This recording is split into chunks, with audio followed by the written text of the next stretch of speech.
expectation yangu ilikuwa niingie semis, then after semis nijipange pia venye ndaingia finali.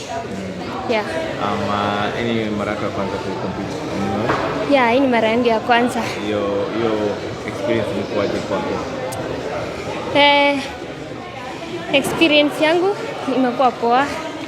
Juu ni first time na pia kucompete na watu wenye wamecompete races kubwa at least inani inspire. Yeah. Ungependa kuachieve nini now that ushaanza kuonja competitions kubwa kama mimi nataka kuachieve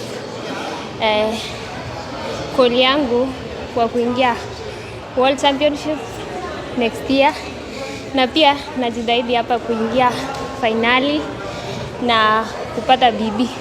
Yeah. Thank you.